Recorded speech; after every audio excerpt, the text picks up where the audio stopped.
Welcome to Amateur Hour CX, a podcast on the state of cycling from our point of view in the grassroots ranks, or pretty much whatever strikes Eric's fancy based on who he could trick to come on the show today.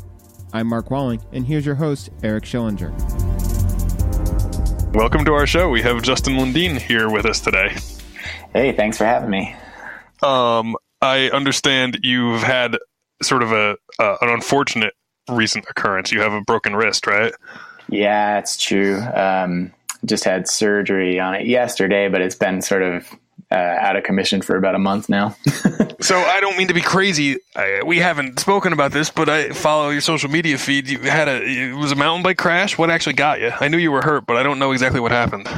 Yeah, I was down in Arkansas for USA Cycling Marathon Nats down there, and just a little bit of aggressive racing, fighting for some single track, and somebody's foot went through my front wheel, and I caught the raw end of that. Oh, I'm sorry. That's really unfortunate. It was a bummer, but these things happen. Like, knock on wood, I've been pretty lucky about having career delaying injuries. So I guess it happens. Man, so that's a super unfortunate thing to happen, but you use the phrase career delaying injuries, and it makes me immediately think of the conversation that we had when Dan Shabanov was our guest.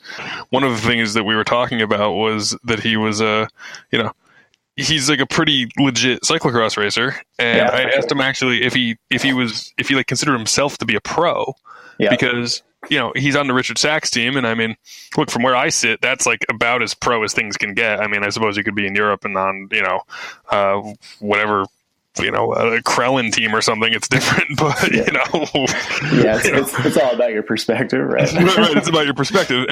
And Dan immediately answered, and he said, "No, I'm not a pro. I'm just like a very high level hobby amateur, because ultimately he doesn't derive like all of his income from racing." Sure. So you use the term career. I think it would be fair to say that you are in fact a pro, right? You derive your income from racing primarily, right?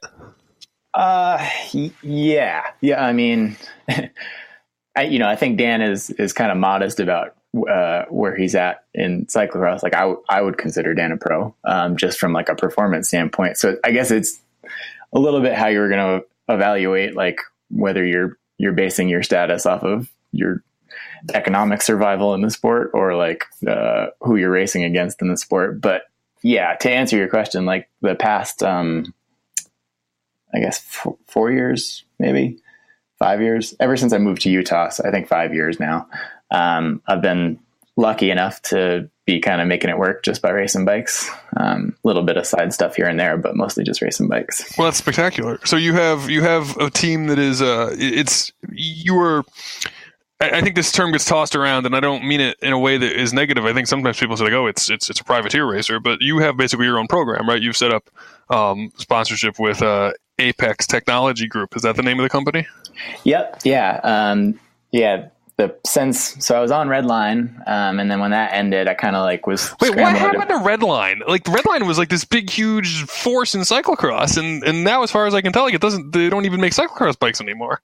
No, they're not making any adult line bikes. Like, they do their BMX line, and that's about it. They merged with the same parent company whose name I'm forgetting right this second, that owns Raleigh, and there was a ton of overlap and a ton of like organizational reshuffling, and sadly Redline lost out in that, which is I didn't know that.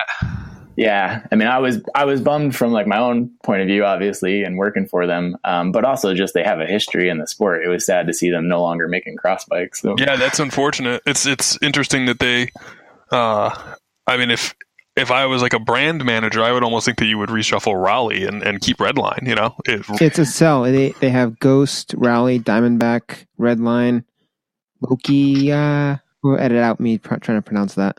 Yeah. Some e-bike company, yes. Oh man, e-bikes. Okay. Oh god. Are e-bikes super rad, or are they the worst thing in the world? Oh man, put me on the spot. I have developed in my brief tenure as a podcast host, I have developed a reputation for just immediately being like, "Do you use drugs? No. Okay, next." Just kidding. I have a Well, yeah, I have a hard time with them from like a moral high ground standpoint. That being said, many cases have been made to me about who they might benefit, and like I can see the positives, but I don't know. I grew up in Windham, and access for mountain bike trails was this fight that was like continually going on, is still going on, and continues to this day. Absolutely. Yeah. And I think from like that vantage point, I've looked at e-bikes as being like terribly dangerous to the sport of mountain biking, because I just see them kind of like backsliding all the work that's been done in terms of access in sensitive areas. And so that's my biggest gripe, I think.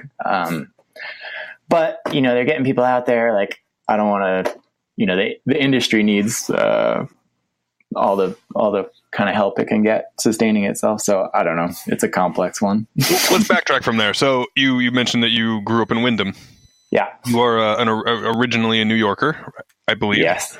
Yeah. And how did you start racing bicycles? There's a shop in Windham, run by a guy, Nick Bove, and his partner, Lori, called Windham Mountain Outfitters. And I was 15 years old, and like a friend of mine was like, you have a mountain bike, you should come do the shop group ride. And I had no clue what I was doing. I hadn't really been super successful in traditional sports team situations. But did some rides with them, was having a ton of fun, went to Plattekill mountain, little ski hill, to go do my first cross country race as a beginner category. About what year was this? Because we're close to the same age, and I chuckle sometimes. I learned that people. I was flailing in the same beginner race as somebody who's become quite accomplished since then. I'm still flailing. I think so. That would have been like 99, I guess. Yeah. I don't know necessarily the literal dates, but probably before we knew who each other were, we might have been flailing against each other.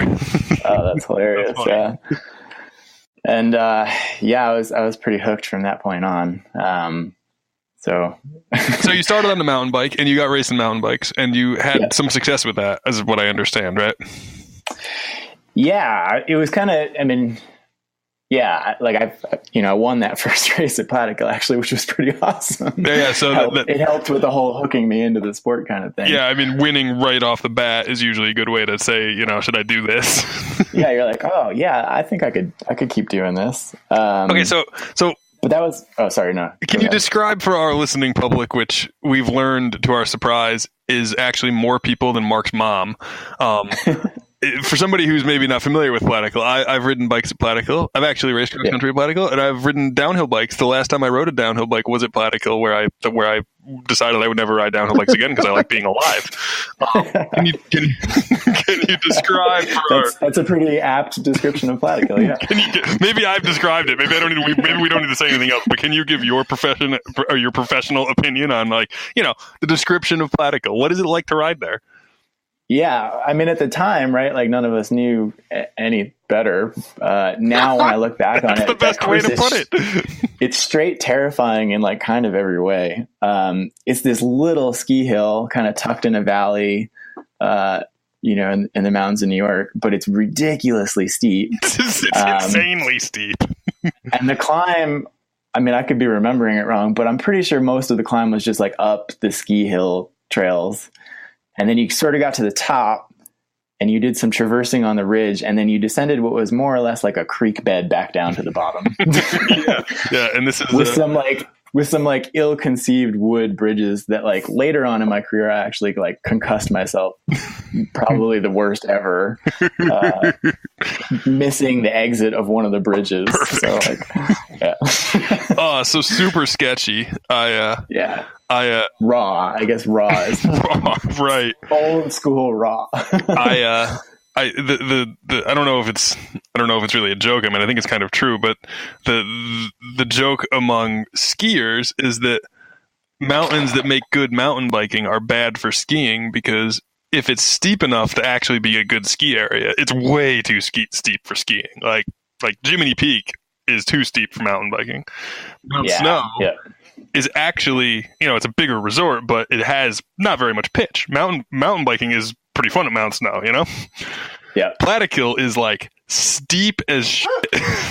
Yeah. I mean, if you like that kind of downhilling, I guess it makes it's a pretty iconic downhill mountain, but the cross country course is a little on the gnarly side. And now for our folks who are, young and listeners who have taken up the sport of mountain biking in the era of 29ers and disc brakes, so you were probably riding, what's the mountain bike that you ride? You have a Trek mountain bike now? Is your bike sponsor, right? Yeah, now I'm on a Trek Top Fuel. And a Top Fuel, that's a 29er, it's 27 something, right? 29er, full suspension. Yeah, like going back to Plattekill would probably be a whole different kind of experience than riding like a 26-inch V-brake Cannondale with a head shock. You did have a head shock though, so that's pretty good, right? At the time, that was super radically good. It was state of the art. It had like 60 mils of travel, man. You're 16. Is that the one that was above the crown on the fork? No, it was like a single strut below the head tube. Okay. Yeah. So like a mono shock kind of, but like built into the steer tube of the fork. Yeah. Not like a lefty. Like the fork, the suspension part was in between like the fork legs and the head tube. It was kind of like the new Specialized cross bike, except inverted. Somebody told me the reason they stopped doing that was just because they needed more length. Like they couldn't make it longer travel because there literally wasn't more space because the bicycle's head tube was there. Yeah, it would have been raking that head tube angle out. Like you would have had chopper to get 100 mils in there. I believe I was equipped with a venerable RockShox Quadra product at that time, and a head shock seemed like a huge upgrade to my 16-year-old brain. But I was able to obtain that. I continued on with my RockShox Quadra. Okay, nice. So now you race mountain bikes, not at Plattekill, I don't think. Although maybe you would if you had the chance. I mean, I'd give it a go. To my knowledge, I don't think they have cross country races there anymore. I'm not sure. I haven't heard anything about going down there, but that's probably again because I've tuned it out due to my desire to stay alive. I mean, they've had some rough snow years too. I don't really know how that mountain continues to make it work. It's just insanos. It's just people who are crazy go there, and there's a certain percentage of those that exist in the population regardless of the weather. It's true. Yep. You can rent it during the winter for $3,500 a day. Wow, that's a deal. Oh yeah, that they do that. Maybe you don't know that they make the entire mountain available. You can go and rent it out. So if you want to have a corporate function, if you have a big company, you could rent out Plattekill and have a whole day to yourself. Or if you have $3,500 and you really are interested in being at the ski area by yourself, you could make that happen. You need your private space. Exactly. There you go. Ski touring too hard for you? Rent Plattekill out for the cost of one set of Dinavit bindings. Okay, we've gone too far falling in our genre. It's like mixed metaphors that don't make sense at this point. All right, back on track. I have a trivia question for you. Who's the only New York State resident, at least in loose terms, to win a C1 cyclocross race or higher? Timmerman, no? No, it's you. I mean, it's you. Dan? Well, it's got to be both of us, though, right? Crap. Did Timmerman win? I sort of only half fact checked this on cyclocrossresults.com. What race did Timmerman win? I don't know. Oh, cripes. C1s? I've screwed up my this was when I was looking up random. I mean I was sort of looking up what you did on Cross Results just so we could talk about it, but also Curtis. Okay, you did win the Providence C1, right? I'm not wrong about that. No, you are right in so much as that I have won a C1. Yes. I remember when you did that and we lost our shit in upstate New York. I don't know if you realize that you have this following of random upstaters who just get super pumped every time you do something cool. It was a pretty big day for me too. Yeah, for sure. I'm pretty sure you probably were more pumped about it than I was. Kind of rocked my world. So as well. So describe that for us. I don't know that you relive the day I won the C1 over in your head all the time. I remember the time that I got 10th in the Cat 4 at the Northampton cyclocross race, and I always relive that as my most glorious result. I don't know if you do the same thing when you have spectacular results, but what was going on that day? Because that's a pretty good day to be winning. Yeah, it was. I mean, I had that was 2011, I think. which all the way around was a good year for me on the cross bike. I won a few races that year. But that day was just, I mean, I had gone to Providence before, so like it was a big race, you know, it was always a huge event. And just, I don't know, being in the lead that last lap was pretty amazing. Like, you always hear these cliches, you know, like, oh yeah, everybody cheering, I couldn't feel my legs, that kind of thing. And that was one of the few times where I've been like, yep, those are all accurate. 100% accurate. Yeah, just like, you know, I felt like I was flying coming into the finish. It was just a cool feeling. And it seemed like there was 1 million people there. So it was pretty cool. I mean, I think that's probably true. There probably was 1 million people there, and it probably was very cool. That's an awesome result. Yeah, thanks. So now you've been doing this, basically, I mean, we're going on like 20 years essentially, right? So 99, or, you know, maybe not quite there yet, but, yeah, just about, you know, did you think when you were, you know, winning the beginner mountain bike at Plattekill that you'd be eventually, you know, racing as, you know, a full-time gig, or were you just like, I like bikes, I'll keep doing this? You know, maybe not like right away, but that was, you know, 99, 2000, like was kind of right at the end of the heyday of like mountain biking being at its absolute peak. And also like the same time that Lance and the tour and mainstream acceptance of cycling was on the rise. And that combination of things made it like seem like a viable option at the time. You were like, I can make this work. I could be a pro, you know, bike racer. Like, I don't know, maybe I'll be a pro road rider. Maybe I'll be a pro mountain bike. Like, I didn't have like real concrete plans to get me there. You know, and like I had this subscription to Velo News, and I'd be like, oh yeah, I want to be in this magazine one day. Which like on a sideline, like I just found one of my friends here in Utah, like just found this collection of old Velo News from that period of time. And it's hysterical to go back. I bet it's super funny knowing what we know now, right? Well, yeah, there's like the fun part of it. And then there's like, oh, that person was doping and that person was doping and that person was doping. And every single hero I based my like was doping. Huh. It is a problem, right? I struggle with that. I think I'm 2 years older than you, so I have a similar, you know, like exactly what you just said would apply to me also. Like interested in cycling, Lance Armstrong starts winning everything. Suddenly it's socially acceptable to be interested in cycling, and you're no longer like a weirdo with a bicycle. And then for a long time, that's like a really cool thing. And then all of a sudden it turns out that it's not a cool thing. Have you, do you have a hard time with that? Do you have a hard time with being like, well, I grew up in this era where everything is just kind of fake, or they were cheating? Does that go on in your brain, or you don't think about it? You just go out and smash the pedals? No, I mean, it's, you know, I think it's impossible to not like reflect on it to some extent. I mean, not being involved in road racing anymore has helped me like isolate it a little bit. Cause I mean, not that mountain biking is perfect, but I feel like it's had a slightly better track record, especially stateside.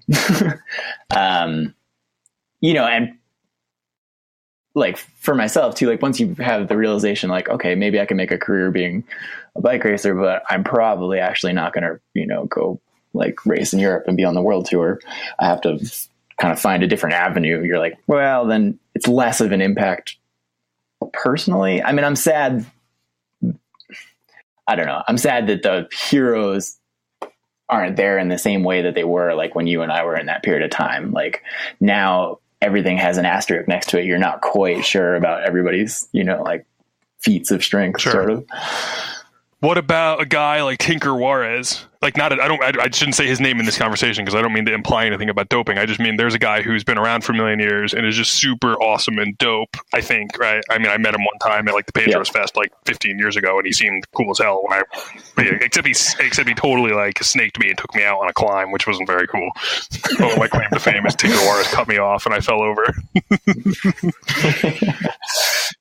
Yeah, I've met Tinker a few times. He seems like a cool dude to me. I am in awe of his ability to keep going at it. I mean, what is he? He's like 85 years old now. I don't know. I mean, he's in the magazines I just was talking about. Like 1999, Tinker was winning World Cups. Like he's like even kind of old then, I think. Yeah, like he doesn't look that different, which is sort of mystifying. I don't know. He's got that like Darth Vader chamber that he goes in that like restores his health. Maybe. Lots of time in the sun. He's just kind of dried out. Wait, so you said you don't race on the road anymore. You don't do road racing, right? I mean, I might jump in one here and there, but not in any kind of serious way. Like, I mean, for a few years, like I was on Target Training back in the day, and then Bike Reg Canada. What was the story with Target Training? That was a pretty legit Devo team, right? Yeah, we had a really good team for. It was started off as a U25.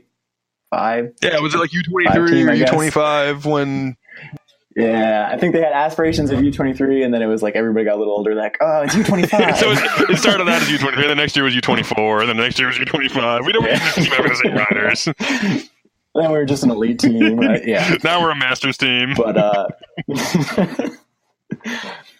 yeah, it was a cool experience though. Like it was a good group of guys. Nathaniel Ward was on that team, and Alistair Ratcliffe, and I don't know, a bunch of folks. But we had a strong squad. We did the whole like slew of, and that was like a year or two of like pretty much being like on the road program, all the big New England road races. And did you do anything outside of like New England or the East Coast area on that team?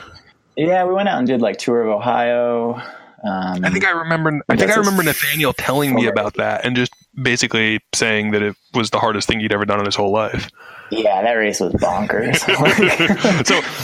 So what's like, bonkers to you? And I mean, you say it's bonkers. We would remember that's like that's about 25-year-old Justin Lindine bonkers, which I bet is probably pretty full scale bonkers, right? Yeah, it was. I forget how many days it was, but maybe 4 days, 5 day stage race. But it had like a bunch of like crit courses, which was interesting in and of it. It was like a stage race that had like 2 road races and 3 Was it crits. on time or was it like a points like GC?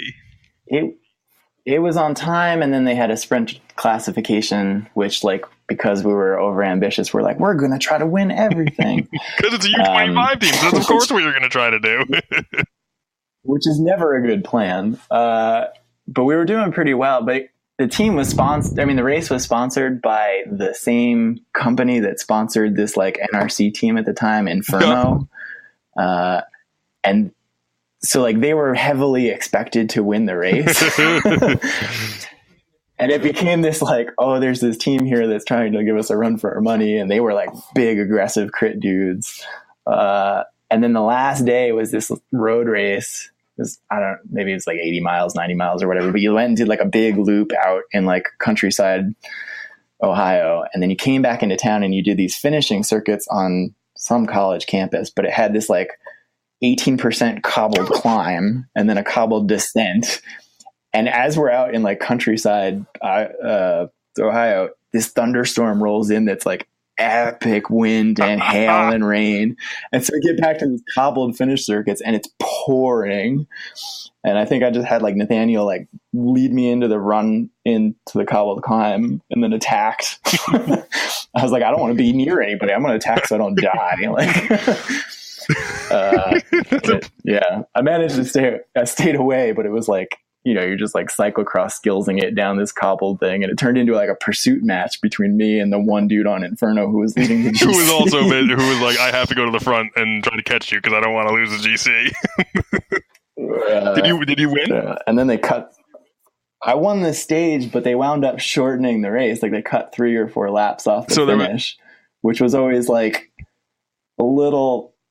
Because people were crashing everywhere is ostensibly why they did it. At the time, I was like, really? Come on.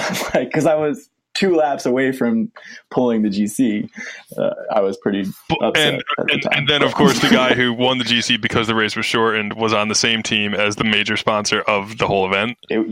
So it did seem slightly questionable. Is it possible that they also had a weather machine and that the that the weather was concocted to cause the need to shorten the race? It's a giant conspiracy. So you did that for a while, and that sounds like it was full on maybe type 2 fun or maybe even type 3 fun. Is that fair to say? Yeah. I mean, road racing was always full of its highs and its lows. The lows were really low. Really low. That's the problem with road racing. Doing good in the road race is like the coolest thing in the world. Doing bad in the road race, which is the most common result for participation in the road race, is pretty much, not very fun. Yeah. Like 99 times out of 100, it's going to be terrible. And then that one time is great. And you're like, do you think that it's actually correlated? Do you think that because it's so horrible the 99 times, the one time that it's actually good, it's like... If you could win half the time, winning wouldn't really be all, like, it wouldn't matter that much, right? But the fact that it's so impossible to win is like the psychosis that causes you to keep coming back because you win, 1 in 10 or something, and that's super awesome when it happens, right? Yes. Maybe this is like how people get into gambling, like really deep in the hole. Every time I'm in Stewart's and someone in front of me is buying like $75 worth of scratch-off tickets, and every fifth day, one of the people with 20 scratch-off tickets wins like $5 on one of the scratch-off tickets, and they immediately take the $5 and buy 5 more scratch-off tickets. Yeah, and it's easy to condemn those people until you're like, man, how many times have I paid entry fees to road racing? How many $35 entry fees have I paid to just get dropped completely? I mean, you don't have probably that much of an issue. I have more of an issue of that. So you stopped being. So you kind of swore off road racing, though, right? Like you're not on a road racing team in the spring. You are now racing mountain bikes and then racing cyclocross. Is that accurate? Yeah. I eventually came to the conclusion that if I was not gonna be wildly successful in any of these things, I was going to do the ones that were more fun, and mountain biking is, in my opinion, more fun. I don't think anybody's gonna argue that. Mark, do you want to fact check me on that? Is mountain biking more fun? Considering I have ice on my shoulder right now, no.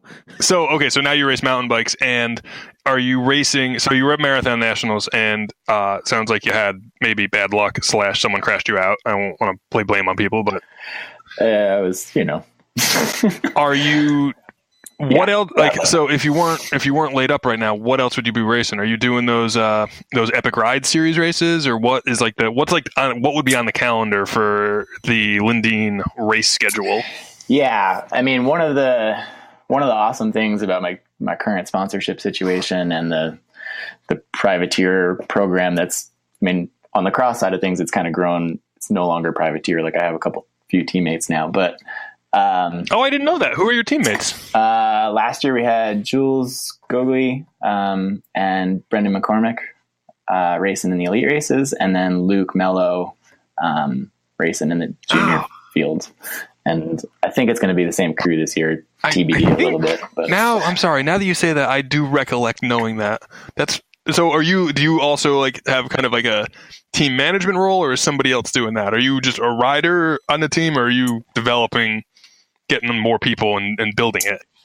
I mean, as the resident old dude on the team now, it's I guess like a quasi management role, sort of just like logistics and stuff, coordinating and some of the schedule. And Jules lives in Utah now too. So cause he's working for Hyperthreads, which is the kind of the third piece of our team sponsorship. So we're Apex, NBX, Hyperthreads. So Apex, what is Apex actually? They're an IT tech company based out of Rhode Island. So they kind of offer the whole host of infrastructure for big companies and government projects and stuff like that. NBX is a bicycle store, right? Yeah. They got, I think 4 locations now across Rhode Island.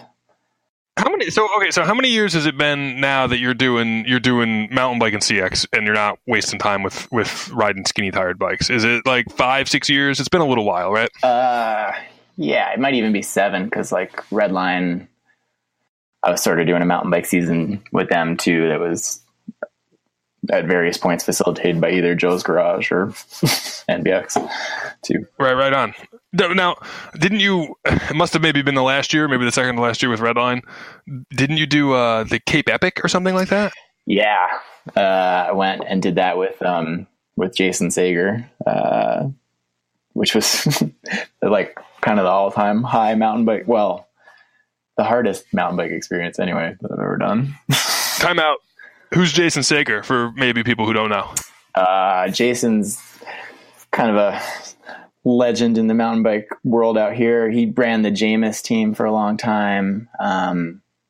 Before that, he was on Cannondale Mona V back in the day. And then most recently ran the competitive cyclist mountain bike team that I rode for season 2. You went to South Africa and you rode. How far is that race? It's all the way across South Africa? I heard. Yeah. I mean, I don't know. You're by the 5th, 6th day, you don't know where you are. You're just like, wake up in the morning, get on the bike, ride all day, get off the bike, go to sleep. But it starts in Cape Town and does like a big loop. I think they mix it up a little bit every year, but at the time it was 7 stages and they were super long. Were you like really worried about getting eaten by a lion or anything like that? That would be one of my concerns.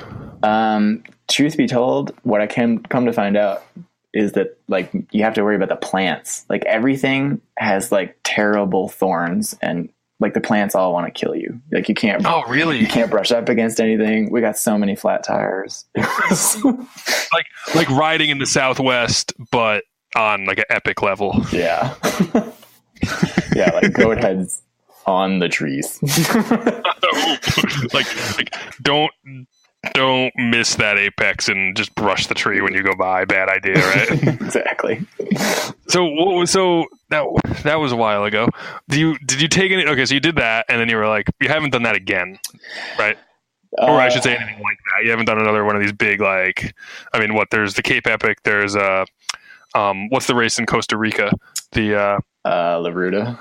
The La Ruta, yeah. Do you have any interest in that? Everything everybody has told me about La Ruta makes me not want to go do it. It sounds like you might get eaten by in that case, maybe a boa constrictor or something. Yeah. Plus they've shortened it up. Now it's like 3 days. It used to be 6 or something like that, which is, I'd rather do more days, but it just sounds like everything's like a ridiculous 30% climb and hike a bike and it's type 3 fun. Like Clear type 3 stage fun. races with good trail that I'd rather go do. What's the best stage race to go to if you're, like trying to have a fun time riding bikes and ride fast? Up until this season, I would have said TS Epic, but yeah, for sure. Sadly canceled this year, which was a wrench in my plans. Although I broke my wrist before that race was going to happen, so I wouldn't have been able to go, as it turns out, anyway. But I've done that one, I don't know, 6 or 7 times. It's pretty. You won it a couple times, right? You won it last year? Yeah, last year. I think 3 years. I think I've won it 3 times. That was a kind of a unique model, right? It was a stage race, but it was all based out of like one basically like, race village where everybody stayed and you went out and you rode single track each day and came back to the same spot. Yeah, it was really awesome in that sense because you had, home base, like, and it set you up for the week to just kind of have this like big camp community vibe going on. Some of the stage races where you move point to point are, it's cool. You get to see a ton of different terrain and varied places, but it is a little bit more logistically challenging when you got to pack up shop and move every day. Yeah. So when you're racing, how do you handle that? Like do you have a logistical crew? Do you have somebody that comes with you and does that? Or is this all, I can't figure out how you would do that. Like if you're starting in one spot, finishing in another spot and have like a car parked somewhere, what do you do? It depends on the races. Like some of the events kind of handle some of it for you. Like, if you do at Cape Epic, for instance, like there's the tent village that you kind of live in. And everybody has a giant duffel bag, and every day you basically every day it's going to move. And I think there was a couple times where we stayed in the same place, but you pack up your duffel bag and they move the whole show for you. So you just, by the time you get to where you're going, everything's set up, which is, there's a tent with your name on it and duffel bag in it that's yours. Yeah, exactly. Last year, I did Single Track 6, which is a stage race up in Western Canada. And that we had to move 2 times last year. I think this year the plan is 3. but it's structured in such a way like you could do it from your car. So, like I just went up and Airbnb'd some places, and like you just, the night you need to move, you drive and get to the next place. I see. So the finishes are back at the start. Yeah. Typically, you're racing a big loop. Yeah. That's got to be the easiest way to do it. That makes sense. But it's cool. I like the mountain bike stage racing format. It's fun. Do you think that that's like if you're going to pick a format and you're like mountain biking? So when we started our conversation, we were talking about how there was this sort of rise of mountain biking, which now is this historic thing that in the 90s, mountain biking really took off, and there really were pros who were making 6-figure salaries and racing all the Norma series, and Sean Napalm Palmer with his I had it hanging in my locker in 1999. I was a senior in high school, and it was a Specialized ad, and it just said it was Sean Napalm Palmer. Yeah. And it said, just wait till I'm clipped in and sober. Exactly. Frankly, I didn't even drink until I was in college. Like, this was completely inapplicable to me, other than I was just like, that's a crazy thing. I'm going to hang that up there, right? This dude is badass. I want to be like him. Yeah. I want to be like him, exactly. And turns out that I'm not like him at all, but it was inspirational to me in 1999. That opportunity is something that, I mean, why do you think that there was this peak? Why do you think that there was this historic peak? And everybody also claims that it was a great peak, just like the best performance car in the world is a 1966 Mustang, even though a 2015 Ford Escort would outperform it in every way. Do you think that people remember mountain biking, and there's these these crusty old hippie mountain bikers who are like 1992 Durango, it wasn't ever better than that? Like, do you think that's even true? I have a really, really awesome full suspension mountain bike, and I hate to say the technology just makes it more fun, but do you think is it even true that there was a rise and fall, or do you just think people are just crusty and they remember things, warmly? I mean, I think to be fair, it's a little bit of both. I think from the racing standpoint, at that time, that window, whatever it was, early 90s to very early thousands, there was definitely more money in the sport than there is now. Yeah, sure. Okay. You would go to Mount Snow, and every team had a tractor trailer set up there with and we're giving away stuff, and like you said, people making 6-figure salaries and just giant advertising campaigns. And I think that coincided with the rise of extreme sport popularity in the US, and it was sort of just this intersection of all these things. Sure. Because when was the first X Games, which is not really mountain bike correlated, but it's an adrenaline sport or whatever. Yeah, sort of in that same genre. And they, at the time, I feel like they were trying to sell cross country mountain biking as an extreme sport, which now people might laugh at you a little bit if you marketed it that way, because it's sort of extreme sports have gotten way, way more extreme. Yeah, right. It's one thing to be, riding a mountain bike. It's another thing to be, backflipping a snowmobile. To each their own. But yeah.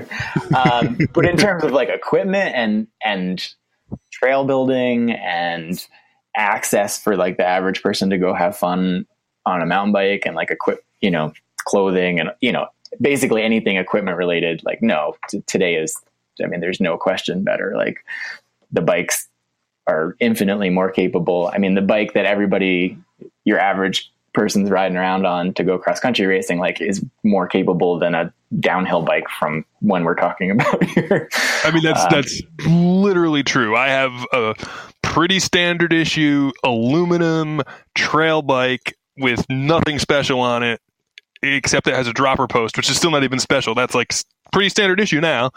Yeah. And the downhill bike that I had in 2004 wouldn't even be close to as good. Maybe I should go back to Plattekill now. I won't die.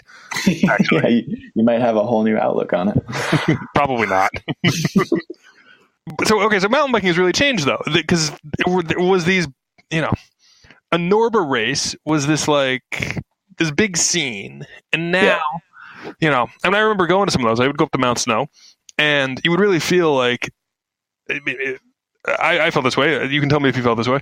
That a cool thing about mountain biking was that you sort of had access to all of these things. Is that you could go out and you could race in the same courses the pros could race on, But also there was this element of like, I can't do what the pros are doing. They're like doing 5 laps in the time that I'm doing 2 laps, or I'm watching them ride sections and climb places that I can't even imagine, like big ringing this section, you know?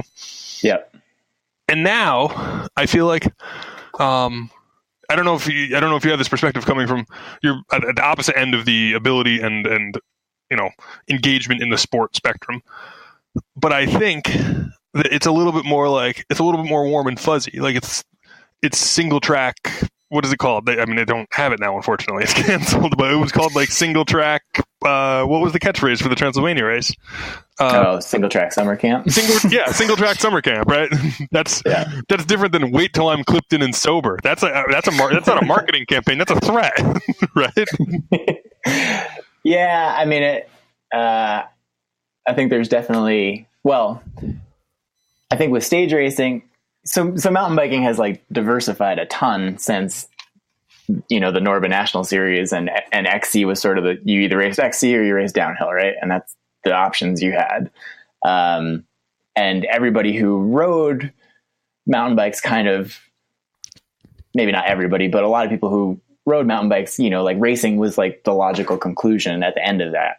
Yeah. And now it's a little bit, I feel like, scaled back from that. Like people ride mountain bikes just for fun with zero interest in ever thinking about wanting to do a cross country race ever. And that's, that's cool. I mean, I like competition, so I'm sad to see numbers dwindle a little, but you've also got all these different kinds of races. Like there's enduro and stage racing and NUE, like 100 milers and, just kind of any direction you want to go with it. And then there's still traditional format cross country races, hour and a half.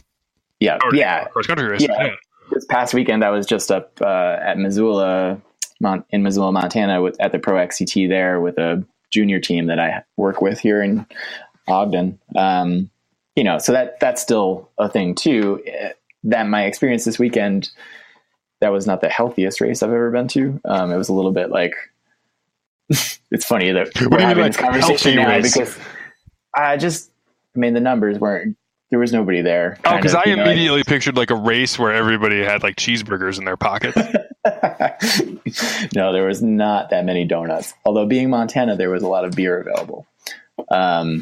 Oh yeah. Okay. So you were from Wyndham, right? And then you lived in Massachusetts for a while, right? Yeah. And now you live in Utah. Yeah. How did you end up in Utah? I don't think we sort of skipped over that part. Like you were you're originally a New Yorker, and then you were actually specifically the motivation for us having a Nicross Devo team. I'm sure you don't know that because I never would have said that to you before.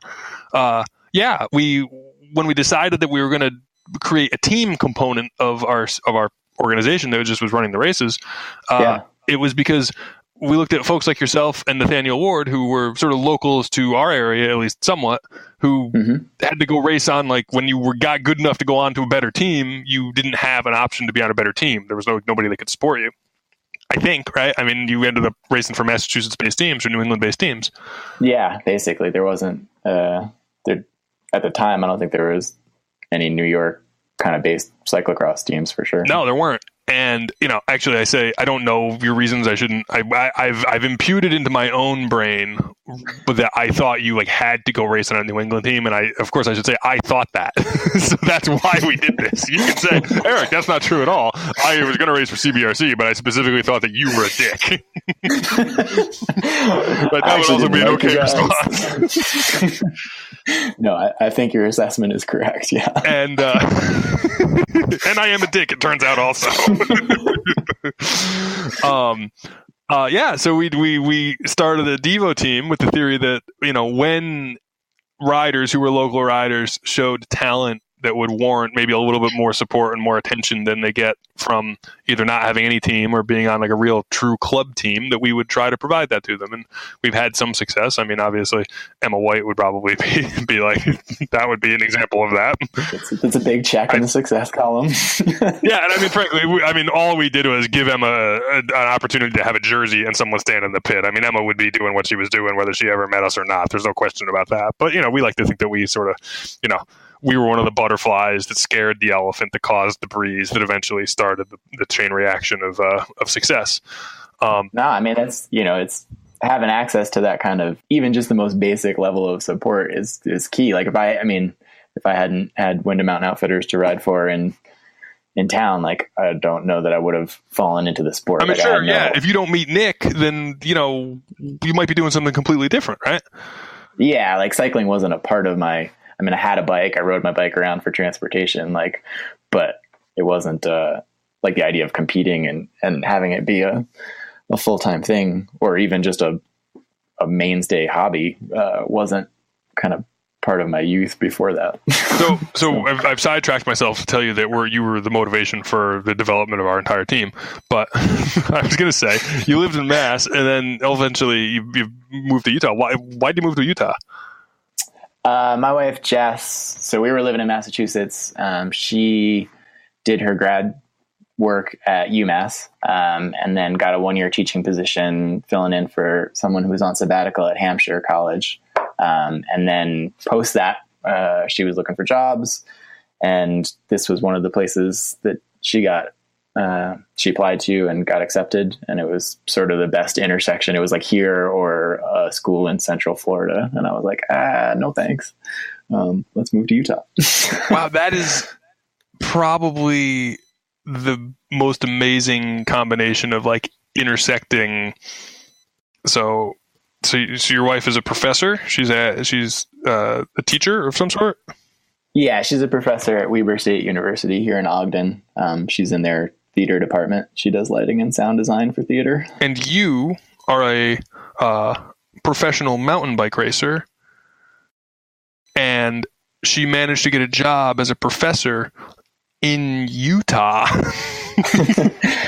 We consider ourselves pretty lucky on that front. It's really spectacular. I think it's probably human nature. I heard through the grapevine, or probably through the social media world, that you were moving to Utah, and I was like, oh, well, he's obviously moving to Utah to like live at elevation and like train and be real serious. Right? And you're like, no, I moved here because my wife got a job here. It's like, just happenstance, actually. Completely random. That's spectacular. Even more random is that so I had just done Cape Epic not all that long before with Jason Sager, who actually lives here in Ogden. Oh man. So like in the timelines in my head, I don't have the timeline straight. You didn't do that. It wasn't like you moved to Ogden, then did that. That happened separately. Yeah, no, I was still living in Massachusetts when I did that. Wow, that's crazy. Yeah, so it was just like the intersection of all these random variables that led us here is kind of cool. So when you race cross, you come back here you do a East Coast cross season is what I think it looks like, right? You've been hitting most of the big like New England Series races.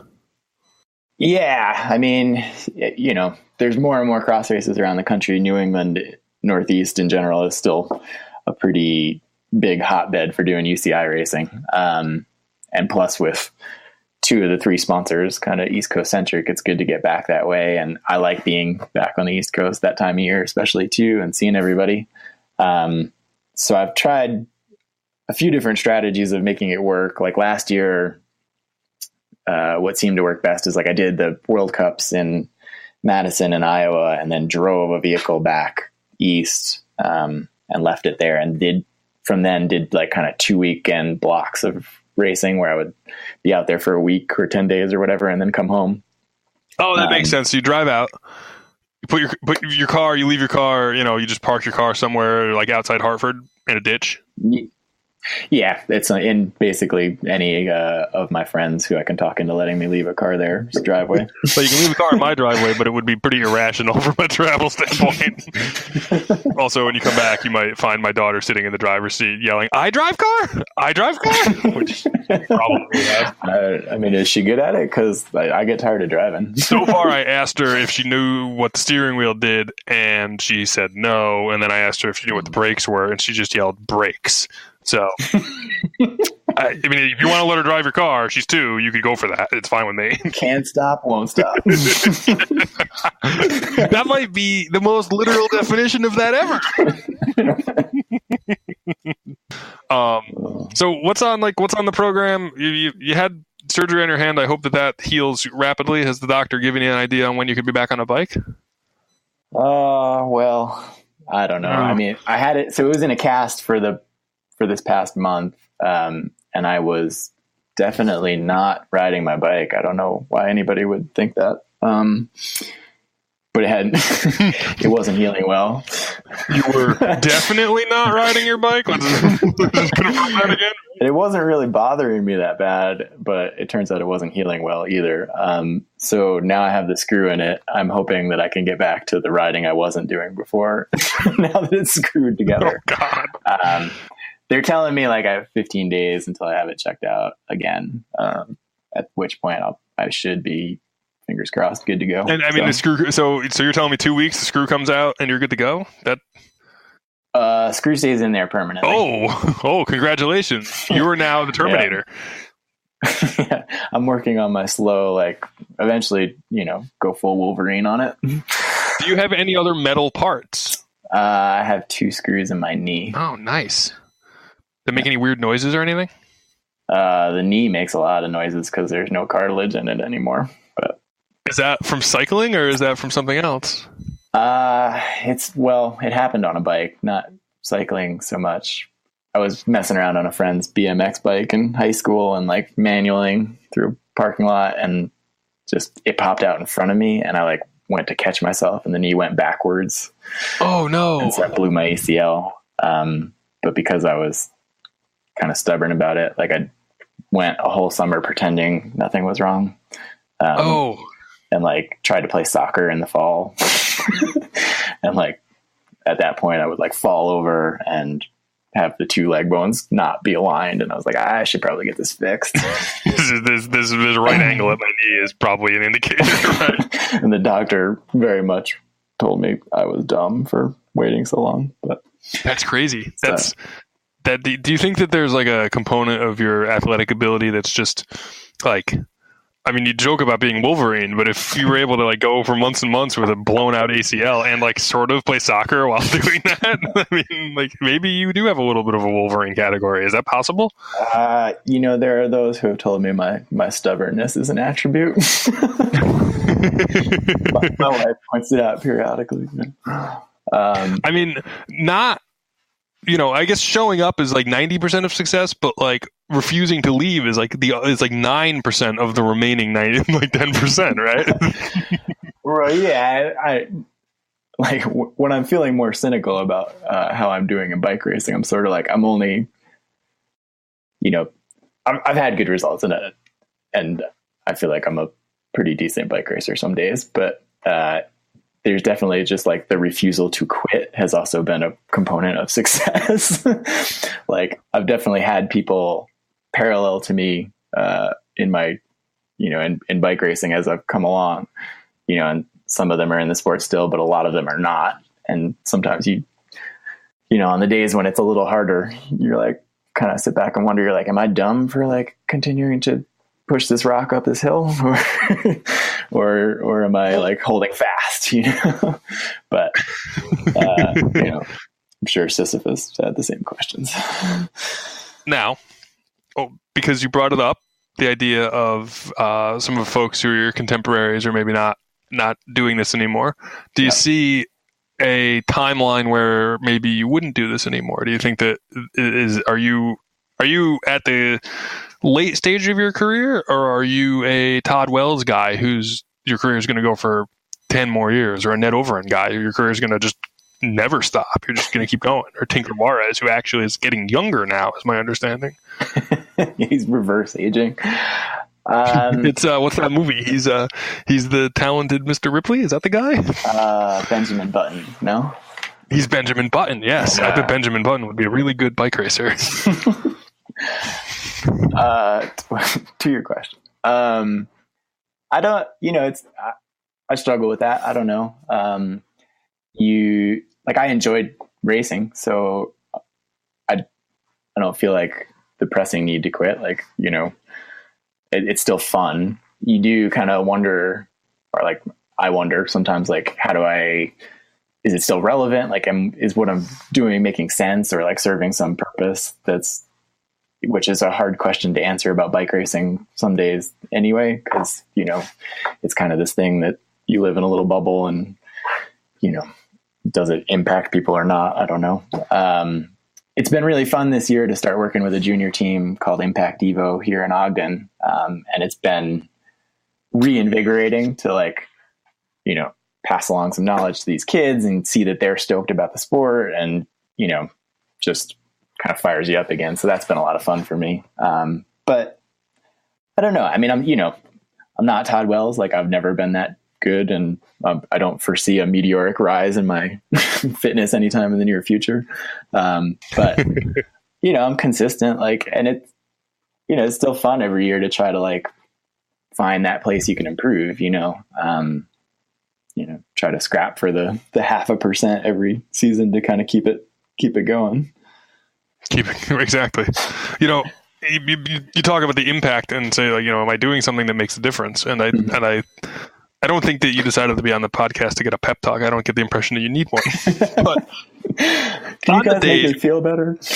On the days when you're feeling like, you know, you're only maintaining, you know, a status as, you know, maybe one of the, you know, top racers in the country, just only, you know, keep in mind that there, you know, you talk about working with juniors, and you know, I actually had an email exchange recently with Adam Meyerson about something that, you know, I had seen him say, and then we learned about some stuff through him, and then we made a whole bunch of changes to the program that we run with Nycross, just based on sort of something that was an off the cuff statement that Meyerson said that then like sunk in with me, and I was like, oh, we're doing something wrong. We got to do it differently, right? Mm-hmm. And, you know, I think for you guys who are, you know, the next level isn't a fair thing to say, you know, 5 levels up from where us like local club racer guys are, who are trying to like help kids get faster and, you know, find the next guy who maybe will be like you, or maybe be like Curtis, or maybe the sky is the limit for somebody.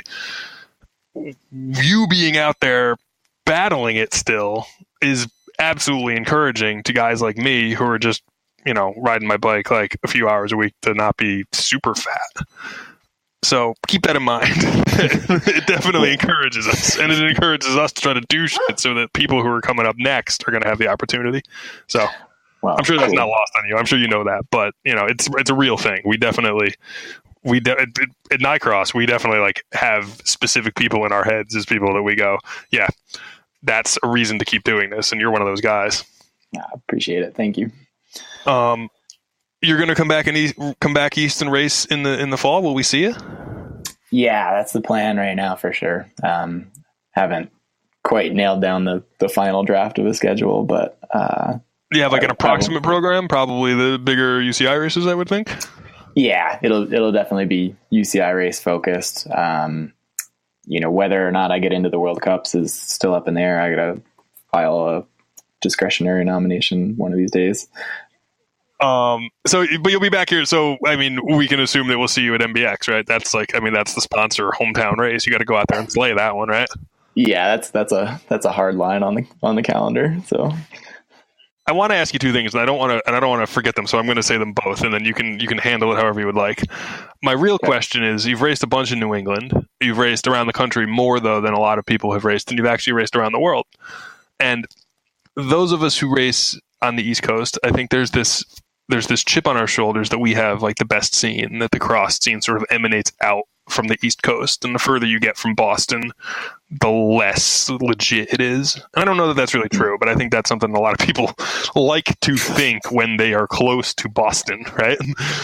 Yeah. Do you think that's true? Do you think that the best races are all, you know, is Gloucester the best race in the country, period, and everybody should just shut up? Or has the scene developed where there's really a national quality that's you know, above the level of like the Steventown cyclocross race? That race was great. Well, of course you thought that. You won. It was the most mountain biking cross course of all time. Wait, what was the Steventown cyclocross race? It was a course at Gary's house. Oh, okay. This is Gary's course. Yeah, can you actually, because this is something that comes up from time to time, why don't you tell our listening audience what you remember the Steventown cyclocross to be? I mean, it was literally like a long lap around his house that involved like several stone wall crossings and some rocky chute of a descent, and like you finished up the driveway, I think, right? The finishing line was like the driveway, literally. I think the timing was in the garage. Like, I know registration was in the garage. When you got there, when the sign up, you just went in his garage. Grassroots as like grassroots gets. And I mean that in the absolute nicest, best way possible. You're polite to describe it as a long lap. My recollection is it was actually a very short lap around his yard. But well, I mean, it was a short lap by cross standards. It was a long lap around someone's yard. It was a long lap for being in a yard. That's true. My yard is not that big. Yeah, mine neither. I definitely couldn't do that. I remember that this probably never was something that you had to think about because this is from a long time ago, and we do silly things in grassroots world, and then you kind of should move on. But when we went to set that up, we were really worried that it wouldn't work because the lap really was short. When we were pre-riding it, it was only like 3 or 4 minutes to go around the whole course. Yeah, but then it rained 5 inches between. Yeah, it was so muddy. Like the time at like 6 o'clock when we left setting it up, and like the next morning when it was time to do the race, and it extended the lap times to appropriate time lengths. Yeah, it was very like granny gear riding for a lot of it, as I recall. So here now, since I have it open, I have to find it. I wonder what year that was. That was probably 2006. It was. I guessed right. 6 or 7, one or the other. Let's see. Yeah. So you won the race. There were 5 racers in your category. Let's see who you beat. Alec Donahue. Al was there. Right? Yeah, Al came. Let's see. Yeah. Jeremy Gardner. He was legit. I wonder what he's doing. Jeffrey Lee. Yeah. And Nathaniel Ward. I think you know him. Yeah. It appears that you were on Joe's Garage Reynolds Composites together that year. Oh no, I'm sorry, you were not. That's Alec. I just can't read. You were. I think I was. You were clearly on Wyndham Mountain, according to this. Oh yeah, well. So you don't do anything like that anymore? I imagine, right? You go to like pretty good sized races, or probably not at all. Is that fair to say? I mean, there. Utah has a series called the UTCX series. That's not maybe quite as grassrootsy as Stephentown was, but it's a pretty small scene out here, and some of the courses are like more slanting towards jungle cross than others. But it's fun to go do those when I have the chance. Last year I was traveling a ton. I don't think I made it to any of the UTCXs last year. But the year before, I did 3 or 4 of them. So as a guy who runs a series that is exclusively grassroots races, but we try to do a nice job. We try to have grassroots races that are not jungle cross, that up and coming racers or racers who are taking the experience, seriously as you should take local grassroots racing, would get a good experience. So they're not going to show up and be like, wait a minute, there's a rock wall, and wait, there's 4 rock walls, and the registration is in the garage. I mean, those are awesome characteristics, but if you're really doing the work and the training that it takes to be good at it, maybe sometimes you want it to be a little bit more serious. Sure. What is there anything that somebody who's a promoter of like a local style race, like the ones that we run in Nycross, can do to get riders like yourself to come out and race those races? I get it that you have a crazy travel calendar and a lot of demanding racing, and you probably on your off weekends don't want to be traveling to upstate New York just to race some local race that some people are putting on somewhere. But is there something in the grand scheme of things we can do that would entice people in your shoes to come and show up and ride around for 50 minutes, I mean, that's a super good question. And the answer can just be no. I mean, it's I understand, but I'm just curious. I think it's tough because to kind of compare and contrast mountain biking and cross for a minute here in the answer to your question. Like for a while, like I was trying to do the whole Pro XCT, Norba, UCI point thing in mountain bike racing. And then I got tired of doing that and decided I didn't particularly care for those races all that much. And in mountain biking, like there's a avenue to racing professionally doing other events that don't fall under that level of sanctioning, you know? Yep. In cross, there's not really that option if you are trying to be pro. Like you kind of have to do the UCI races, right? Like you need to maintain a certain level. Otherwise you're just not going to be competitive. And so that sort of, for better or for worse, forces you into this points chase, which, I mean, whether we should have a better, like higher caliber national series is like a whole different conversation. But unfortunately that sort of precludes like the ability to have a schedule free to go do some of the events that I think are really cool and would maybe sometimes rather go do. Yeah, sure. You know, you just like, you kind of have to prioritize it. Unfortunately, the answer to your question is kind of no. I mean, scheduling is a big, like if you can manage to nail a weekend that doesn't have some major race going on, it's helpful.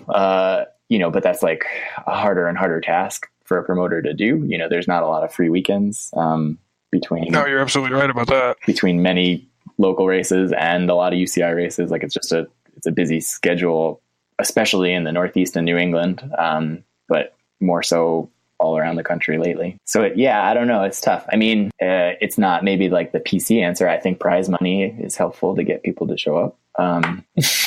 You know, that's a really good point. I'm glad you say that, actually, because when we talk to all sorts of different people, and not necessarily in the context of a podcast, but we talk to people all the time about, you know, why would you come? What do you like? How do you want the categories set up? Right? I'm always getting very, very useful, constructive, you know, Facebook comments and things about how to do the series. And nobody really ever says prize money, but most of the people who are commenting are either not racing in categories where prize money is even available, or they know they're not going to be in the money and they don't care. But when we're talking about somebody like yourself who really is putting a living together doing this, it's something, you know, it's attractive if there's a $500 prize instead of a $50 prize, right? I mean, I have to imagine that'd be the case, right? Yeah, for sure. And and I had, you know, like there was a bunch of years. I mean, I've only been able to kind of be racing full time as my only job for like last 4 or 5 years or whatever. But before that, you know, I was always working in bike shops part time, and you're hustling 100%. Even if you're sort of a pro, you're not like, so like, you know, those $100,000 salaries are not necessarily, you know, flowing everywhere. But I mean, there was definitely a lot of years where like going to night cross races and making a couple $100 in prize money, you know, that was a big boost to my week, you know, sure. A month. Like, so, I mean, is that going to incentivize like the top level people? Like probably not so much, but it's definitely, I mean, I in my opinion, I think it definitely helps that kind of middle tier pro where you're like trying to make that next step up. You're not making much money from a team. Maybe like you're also working a job, like, you know, making, you know, half your rent at a couple bike races in a month is like, that's super helpful. Sure. And it's not gonna draw in Stephen Hyde, but maybe it is gonna draw in you know what's one of the interesting things about it is we don't actually know who it's going to draw in, because usually those are up and coming people and they come and they win, and then 2 years later we go, oh, that guy did our race 2 years ago. Now he's famous Justin Lindine who won some C1, you know?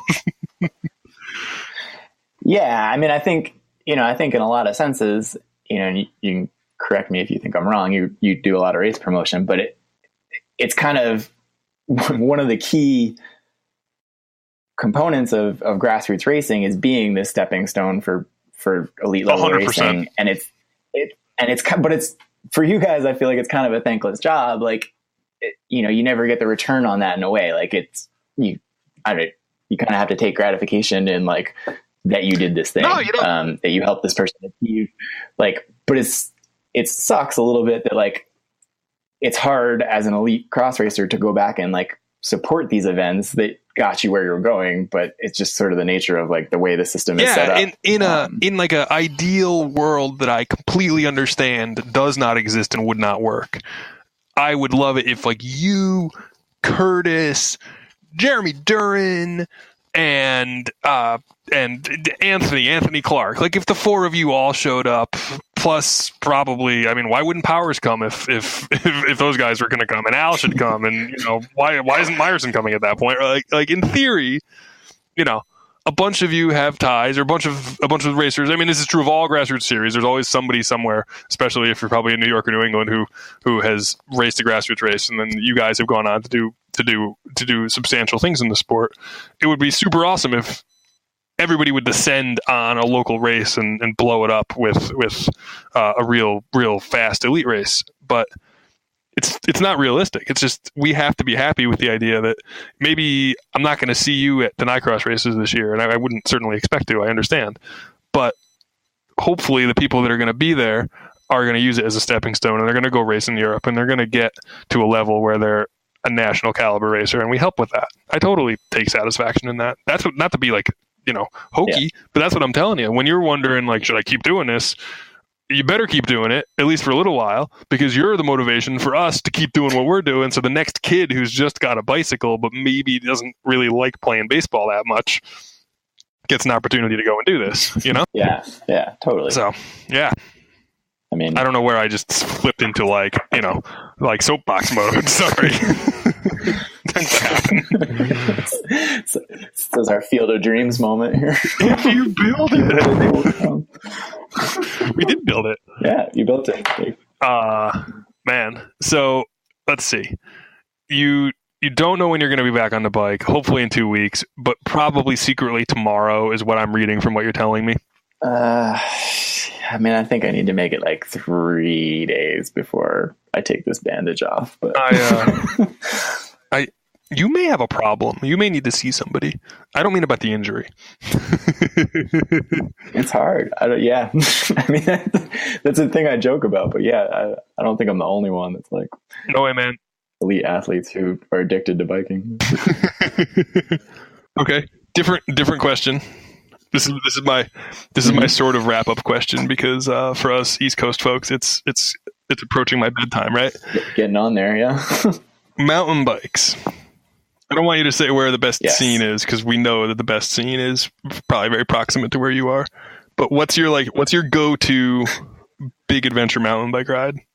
I'm not talking about a race. I'm talking about it's a Saturday and it's time to go ride, and you're going to go ride for 3 hours and something cool is out there. Like if I have a machine and I can travel anywhere in that morning I want to ride, or is it like, what do I... Okay, yeah, let's pretend that you have in my head, usually it's a magic powder day helicopter that brings you to powder days, but since we're going mountain biking, it's going to be equipped to carry a bicycle. Okay, awesome. I would probably have... Oh, wait. I want to guess. Can I guess first? Sure. Platikill. You know that... you're close, but no. It just didn't make the list. Sorry. You're close. It's on planet Earth. Yeah. It is. I mean, I really love Moab. So it might... It might be somewhere in Moab. You know what? It's time of year sensitive a little bit. Yeah, that's true. Because Moab in like June is not as fun as Moab in October, right? Yeah. So if it was a cool weather month, Moab. It's not as much of an epic ride, but the trails where I grew up in the greater Windham area, I always have the most fun going home and riding those trails. I mean, those are really fun trails. Yeah, Elmridge is good stuff. Elmridge is good stuff. That is true. And I can just, I've ridden it so many times that if I go up there, there's hardly ever traffic on them. But if I go up, especially at the right time of day, just nuke those trails as fast as I want. And know where every rock is and where every route is. And that's fun. Man, so it's interesting. Do you realize that you gave the same answer for cyclocross and for mountain biking? Not literally, because you can't pick you can't pick racing, the New England cross scene when I ask you about mountain biking, but your hometown cross races are your favorite races, and your magic first of all, you live in Utah, which is the destination of mountain biking for the entire world. Yeah. And your magic powder helicopter would be re-equipped with a bike rack that would bring you back to your hometown trails to ride. I guess I'm just if I was a psychologist, I would say that you might be homesick. I mean, yeah, I am homesick sometimes. I do miss riding in like deep forests. I've gotten over it a little bit. Like it was a harsh adjustment to like Utah and giant like sight lines where you can see for 20 miles and you're like, this mountain's never going to end and there's no shade and oh my gosh. That is hard to deal with though. I've never lived out there, but I've gone out there to ride a few times. I was riding in Colorado last summer, and I was riding by myself. I was there for a wedding, and I'd taken a bike and gone like riding in Aspen for like a day, right? Yeah. And I mean, that sensation of you're up on top of a ridge and you can just see that you're already at 9,000 feet and you have to go up to 11,000 and you can see where 11,000 is, but it's 5 miles away. Yeah. That is hard. That is not an experience that you get when you have trees around. Yeah. And we moved, it was July when we moved out here. So we got here and it was like 100 degrees. And you're at altitude and I don't know the trails. And so I was just like trying to figure out places to go and just like can't breathe, dying of heat stroke. There's not like anything bigger than a scrub oak, like anywhere around on the trails. You're literally melting, but like, also suffocating. This is terrible. I just want to go home. Oh man, I'm sorry. But it's obviously, it's been now many years. It's good now, right? Yeah. It was just a period of adjustment for sure. And if we're really honest with ourselves, Porcupine Rim is way doper than Elm Ridge, right? I mean, Porcupine Rim's pretty rad, yeah. I mean, it's pretty rad. There's so many good trails there now. Like in 2003, I think, or 2 or 3, no, I guess 3, I took a semester off of college and got this job in the spring, like house sitting a ranch in Moab. Whoa, that's pretty dope. It was awesome. I like took care of these people's sheep and horses and like lived in their house while they were gone for a month, basically. But every day was like shredded mountain bikes. Yeah, it was like take care of the animals, go for a 5-hour ride, come home, take care of the animals, eat, go to bed, like every day for a month. It was amazing. But I kind of fell in love with Moab then. But I hadn't ridden there until I came back when we moved out here. And the amount of new single track that they've built like is amazing. Like it used to be, Moab was kind of this like raw, like Jeep road experience kind of thing that was unique unto itself.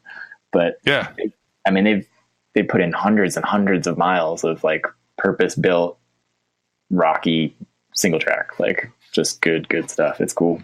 Wow. That's really awesome. This podcast brought to you by the Utah Tourism Authority. If people wanted to follow you on, social media or look you up on the internet, is there a go-to spot? Is there like a honeybadger.com location or something like that? How did you not mention that? You were like the honey badger, right? Yeah. How did you get that nickname? Tom Parsons made it happen. He's like, that's just it. Boom. You were the honey badger. Yeah. Well, I did the Grenoble race one year down in Delaware. And he made one of his videos, like one of his highlight videos of the race. Yeah. I won the race and he did it like parodying the honey badger video. And it just like took off. If somebody wanted to follow you on the internet and keep track of your racing successes and potentially not successes, but we're not talking about those. Where would they go? I am on Facebook. Justin Lindine is on there. And Instagram is also just my name, Jay Lindine or Justin Lindine. One or the other, you'll find me. And I am on Twitter, although mostly as a passive participant. You're a Twitter lurker.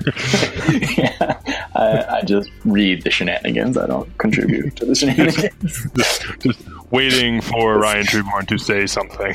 The waters are too dark and mysterious for me to wade in.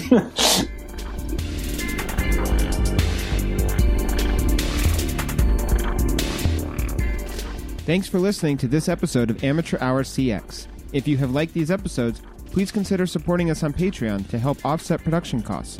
You can find the link for that in the show notes below. You can find me on Twitter and Instagram at mwalling. Eric pretends he's the show account, which you can follow at Amateur Hour CX on Twitter. please make sure to subscribe in your podcast player so you get our next episode in a couple weeks. Thanks. See you then.